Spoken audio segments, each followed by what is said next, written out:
I love repetition.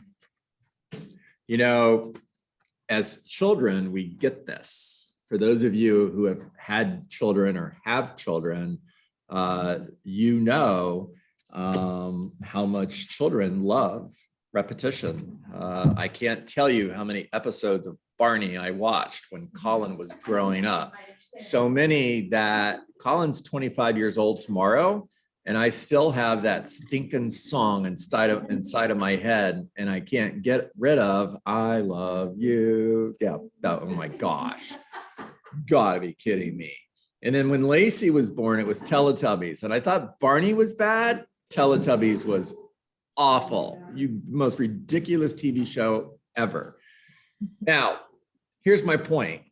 Kids love repetition. They'll find a show that they like and they'll watch it over and over and over again.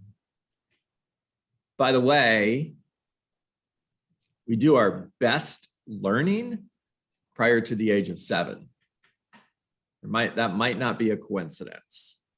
Now, as adults, we read a book and we put it on the shelf and we put a check mark next to it, read, and we never look at that book again. And I would encourage you to read the same books over and over and over again. Millionaire Real Estate Agent. You should read this at least 12 times. At least 12 times. When Warren Buffett got into investing, after his first investment didn't go well, he said, I'm done. I'm going to stop until I read, I forget what book it was, but it was a book that he was reading on how to build a successful investment portfolio. And he said, I'm done. I'm not going to make another investment until I've read this book at least 10 times. Repetition is the mother of learning. So with all of that said, today's going to be repetitive. I'm going to start out on page 40, same page we've started on every day for the last week. You can have a doctorate in real estate, outfox a professional litigator in a contract negotiation, appraise property better than anyone in your market, and have more financing knowledge packed in your head than a mortgage guru, and it won't do you a lick of good without clients. To succeed in real estate, you must have client leads. It's that simple. Until you have enough leads to meet or exceed your goals, there is no other issue. It's that simple. Now, what I asked you to write down so that you can put it on the wall where you lead generate,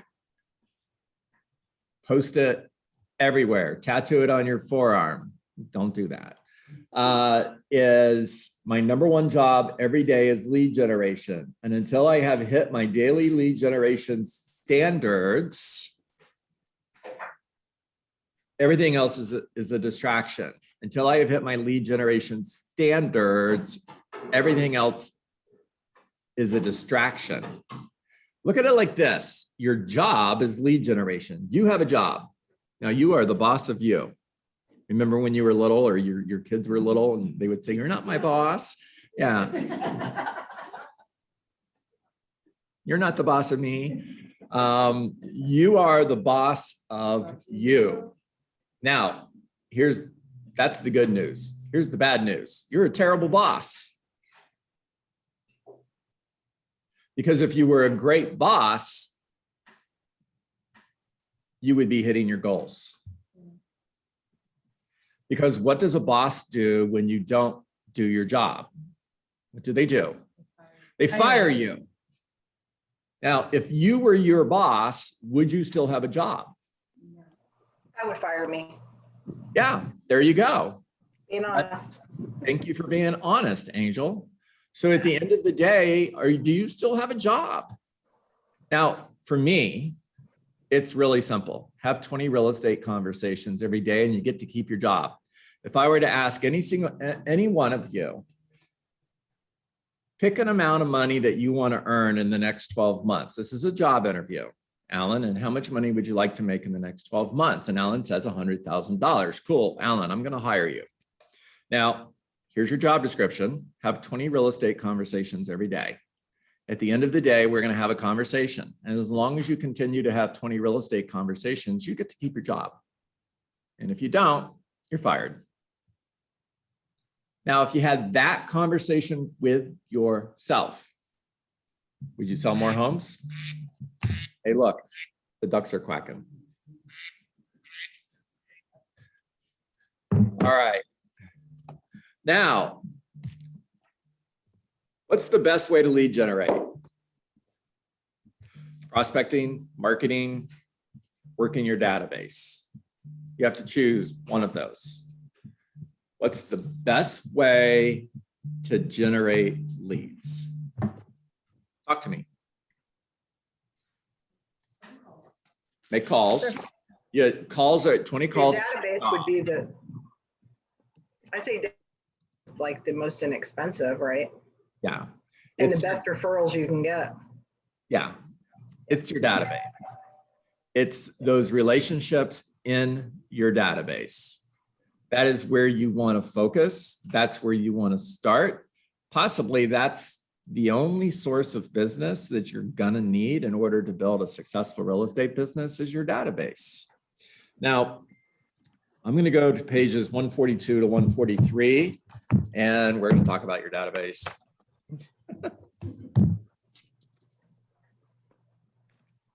All right, so at the top of page 143, Gary Keller says, at the heart of lead generation, at the heart of your lead generation program will be a large, he didn't say small, he didn't say average, words matter, will be a large, powerful contact management database. Think of the names of the people in your database and the relationship you have with them as your business. When you hear of anyone in the personal services industry selling their business, what do you think they mean? What is it? Yeah, it's their database. What is it that a doctor or an attorney really sells? Since they don't have a product per se, what they're selling usually boils down to a few things: their staff, their systems, and their customer base. Their customer base is their database. You know, it's so interesting, and so many real estate agents, when I ask them, show me your database, what kind of response do you think I get? What are you talking about? Or this is my database, or I have an Excel spreadsheet. None of those things are a database.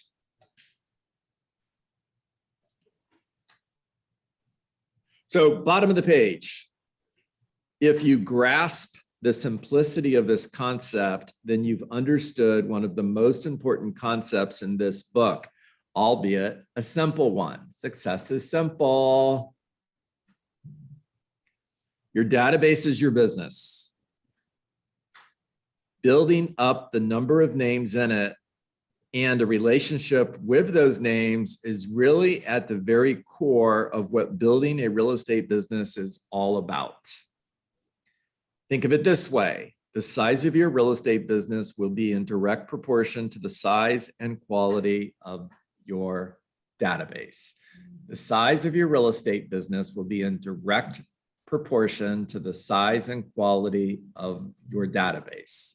Your database is your business is your database, your database is your business is your database, and on and on and on. It's just that simple.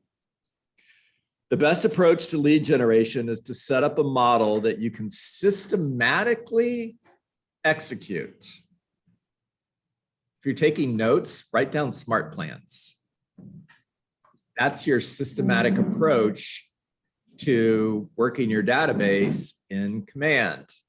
And this amazing real estate company that we're a part of has created a library of several hundred SMART plans for you to choose from. You don't even have to create it. It's plug and play. Holy cow.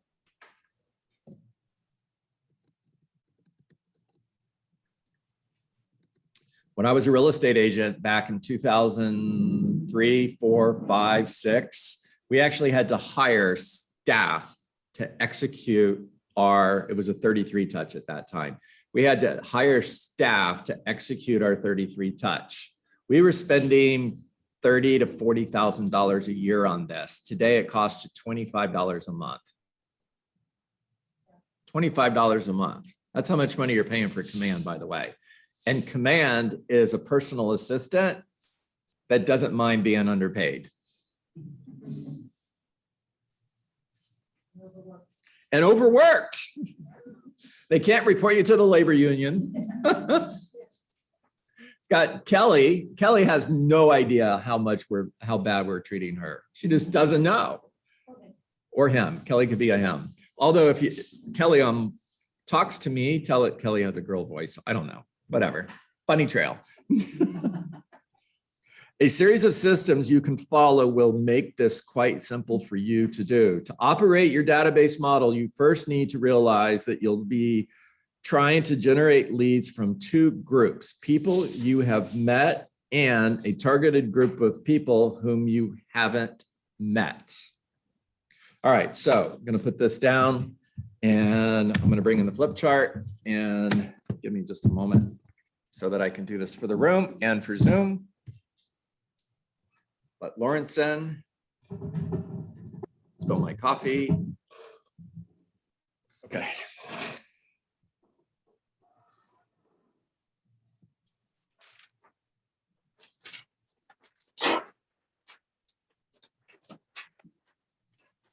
Hey, on Zoom, just pretend this isn't happening, okay?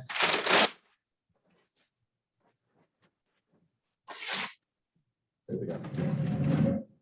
Okay. I might be in and out of the picture. That's okay. You don't need to look at me. You know what I look like. Good? Everybody in the room see that?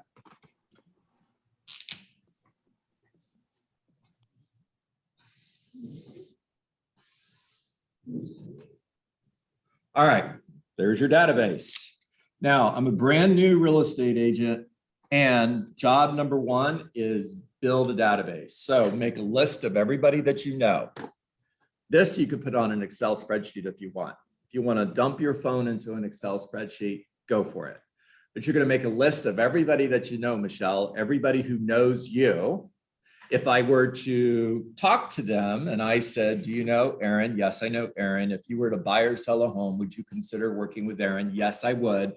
That's a sphere of influence. If I call somebody Jonathan that is in your phone and I say, do you know Jonathan? And they say, Jonathan who? That's not somebody who's part of your sphere of influence. So you're starting with that group who knows you, likes you, and would possibly work with you. Now that group, when you get started, can be 200 people. Congratulations if you're starting with a database of 200 people. Or it might be 10. Congratulations if you're starting with a group of 10, because either way, it's all good. So the first thing I'm going to do is I'm going to add everybody that I know into my database as part of my sphere of influence, SOI.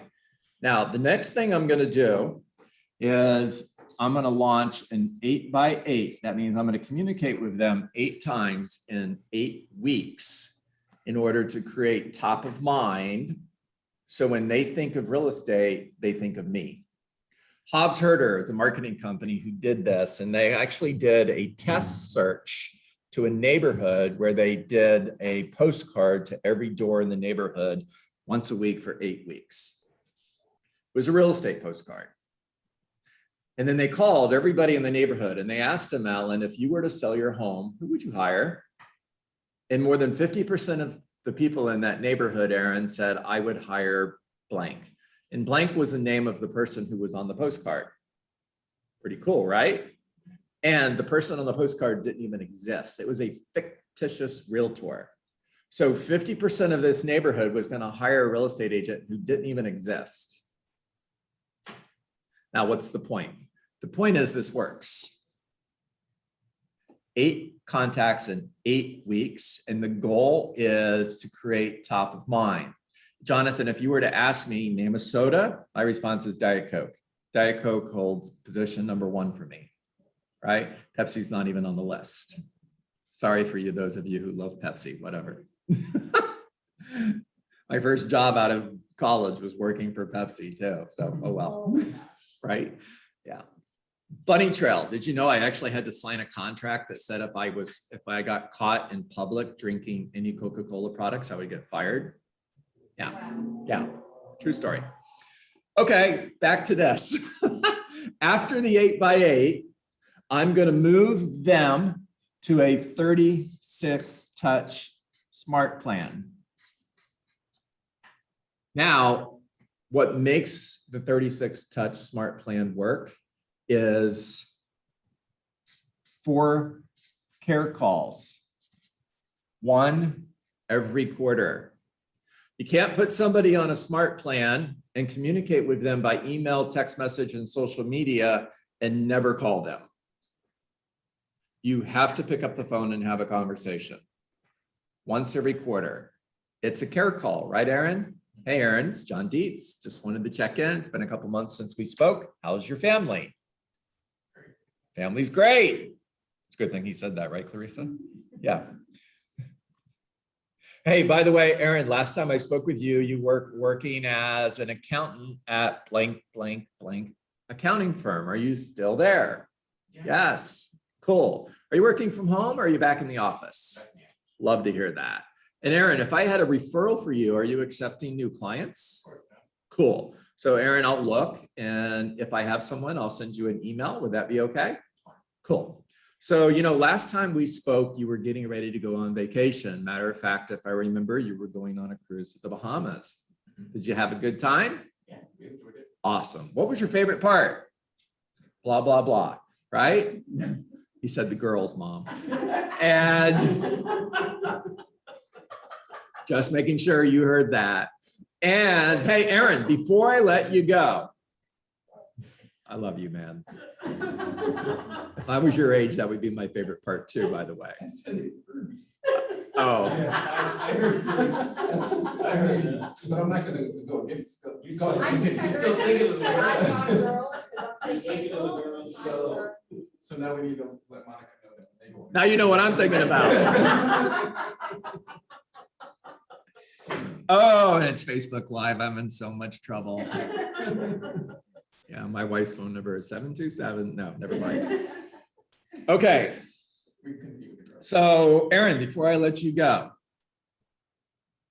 just out of curiosity, if you knew of somebody that was going to buy a home, sell a home, or invest in real estate, would you refer them to me? Love that. And who do you know, Aaron, in your neighborhood who's thinking of selling their home? Well, I was actually thinking about moving sometime soon. Love it. So I've got a listing appointment because I picked up the phone and made a call. Now, here's where, if you're taking notes, here's what the next note I want you to write down. Your friends are not at home thinking about you. Write it down. My friends are not at home thinking about me. My family is not at home thinking about me. If they know somebody who's going to sell their home, they're not running home and going, oh, I've got to call Alan. I've got to call Jonathan. I've got to call Michelle. No, they're not thinking about that. Sorry to break the news to you, but they're not thinking about you.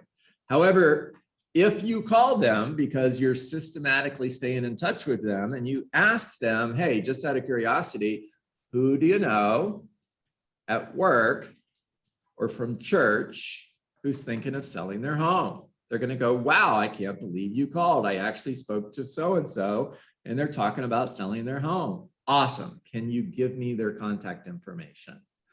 Tell people how to refer you. Don't accept, hey, Aaron, if I know somebody is thinking of selling their home, I'll give your phone number to them. That's how people are naturally going to refer you. And those people are never going to call you. So you have to ask people if it's okay if they give you a call with the contact information for the person they know who's thinking of buying or selling a home. Is this making sense? Okay, now this is build a database. The next step to creating a big database, because the size of your business is in direct proportion to the size and quality of your database.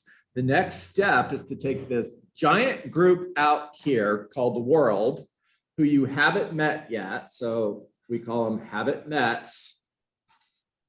A lot of thought went into that. And we're going to move them into our database systematically. Now, what that means, I want a new color. What that means is every day, what is work? Yep. Every day, what is work? Work is. Part of work is includes add one new person to your database every day. So in a year's time, Jonathan, I've added 250, and that's not showing up on Zoom. So we're going back to red. I've added 250 new Mets to my database. Now, the conversation to do that is, hey, Diane, my name is John Dietz. I'm a real estate agent with Keller Williams Realty, and I like to keep my friends updated on the real estate market. Now, what that means is I send interesting information once a month, and I call every 3 or 4 months just to check in. Would it be okay if I added you to that group? Cool. What if she says no? Next. Hey, Jonathan, my name is John Dietz. I'm a real estate agent with Keller Williams Realty. I like to keep my friends and family members updated on the market. What that means, Alan, is I send them interesting information on the real estate market once a month, and I call every 3 or 4 months just to check in. Would it be okay if I added you to that group?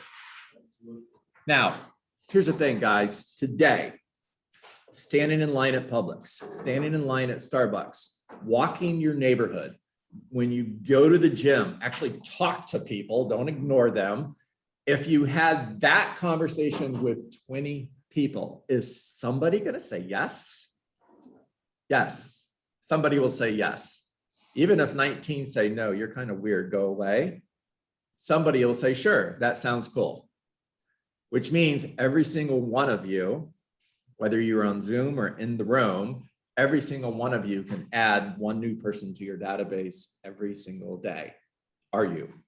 Remember, you have a job and you're the boss. You are the boss of you. At the end of the day, in order to keep your job, you have to add one new person to your database every day. Do you get to keep your job?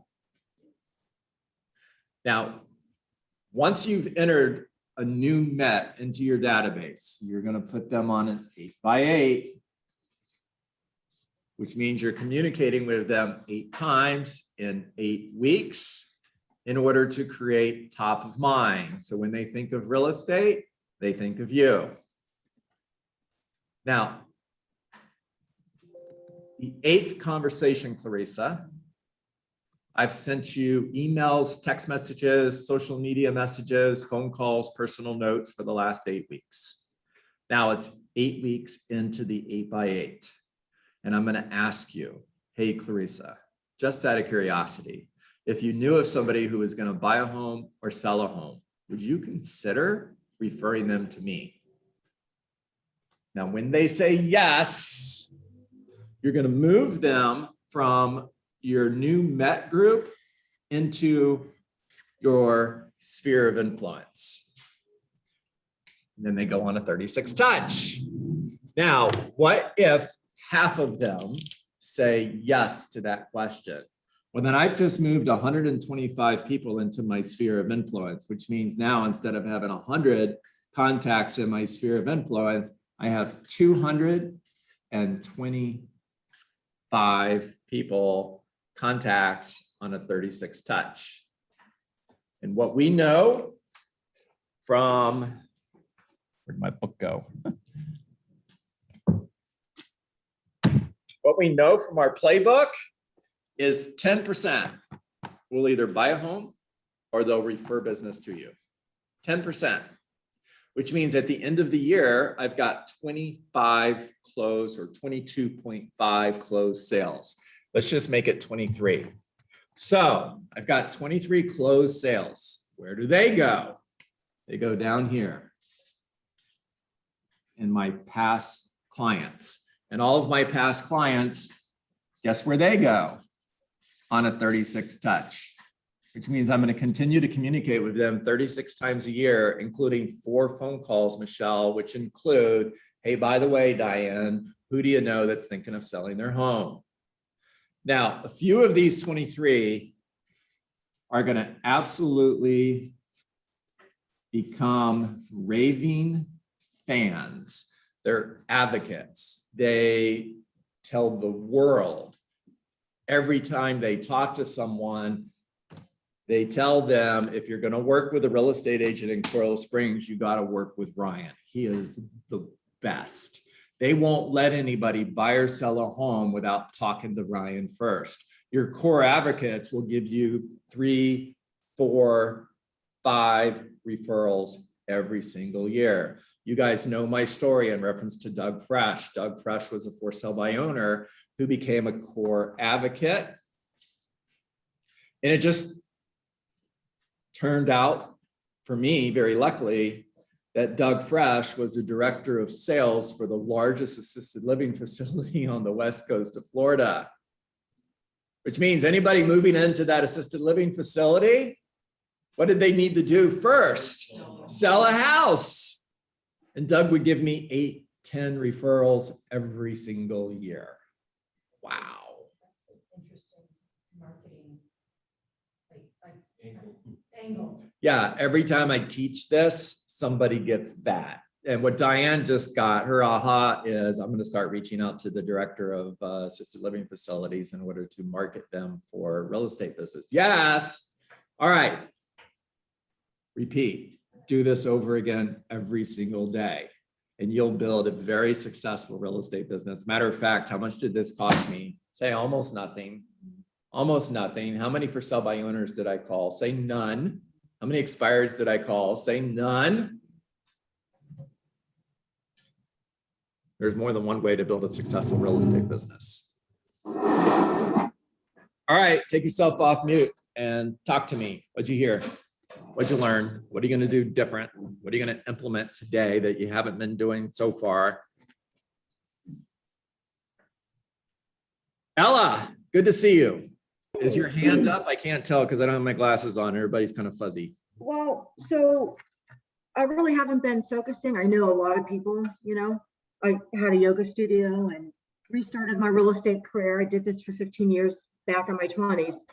So I'm going to focus on the script and role play and lead generation and start my database. I know so many people, but I really haven't been focused. Yeah. So my aha is that I need to start right away with the 1,000 people in my phone. Let them know, hey, do you mind, you know, what is that script on the new realtor script? And make 20 calls today to 20 people to let them know that I restarted my real estate career, and find out how they're doing through the pandemic and start building relationships with people. Love it. Great job. That was it. I got one. Talk to me. Tell you what I'm going to do. So I've not liked my database in 6 years. I always say I can't stand my database. Database doesn't work for me. I'm very negative with it. I've said for 3 years since I've been with Keller Williams, 2 years, that I was going to restart my database. I'm going to redo it. I'm going to clean it out. I'm going to fix it. I'm going to start working it. Haven't done it. Now, in the last week, I have been called by TwoSphere out of the blue that I haven't spoken to in probably 3 years. And I have had you now telling me this, and something else popped up telling me about database. So I thought, okay, I hear you. I'm going to start working on my database. Love it. Great job, Angel. Thank you. Yeah. This is pay attention to the activities, by the way, because this is not low-hanging fruit. For sell by owner, low-hanging fruit. Somebody who is trying to sell their home right now, expired listing, low-hanging fruit. Database, long game. Hang in there. Have faith in the process. It works. Yeah, and I did do, when I first started years ago, I did do the 8x8 because I knew about the MREA and I had heard that. And that was years ago. So clearly I made a difference, because both of those people that called me know several other realtors. One works with 3 of them in her building. So it does work. And Angel, one of the mistakes that real estate agents make is they think they don't have to call people because they get calls like you did. Don't let that fool you into thinking that you're doing a great job of communicating with your database. If I'm being just very honest, don't get mad at me. You got Yeah. lucky. Oh, yeah, no, I don't communicate with my database. I haven't called these people in over 3 years. So yes, I got the message. It's like all attacking me. Do your database. Awesome. Diane. Page 146. Yep. I just said to Teresa, this is what we have to do. There you go. Just page 146 on the bottom, it says 8 by 8. There you go. Page 146, bottom of the page, how to create an 8x8. That was worth the price of admission for those of you who paid to be here. That was supposed to be funny. Somebody laugh. I laughed, but I'm muted. All right, guys, I've got 9:34. It is time to get to work. What's work? Work is 20 conversations, not 19, not 18, not 17 conversations, because when you have 17 conversations, you didn't have the 18th conversation, which could have been $1 million listing that you didn't get. And you don't know that you didn't get it because you didn't have the conversation. Make care calls, not sale calls. Always lead with gratitude. Thank you for taking my call. I appreciate you. With every single conversation, you're having 20 conversations every day because it's your job and you want to keep your job. With every single conversation, focus on either getting an appointment or getting a referral or adding somebody new to your database. Find somebody today that's thinking of selling their home, whether it's 30 days from now, 6 months from now, or a year from now, it doesn't matter. All leads are great leads. A year from now, you're going to need listings. Get face-to-face with someone every day who's thinking of selling their home. Then you're going to be face-to-face with 250 people over the next 12 months. And you follow up with them forever because you reject rejection, and no is not a word that lives in your vocabulary. No simply means not yet. Remember that people will never change their mind, but what they will do is make a new decision based on new information. And when you follow up forever, you're creating emotional proximity. So when they make a new decision, that new decision is going to be to hire you. All right, make it a great day, everybody. Thank you. Yes.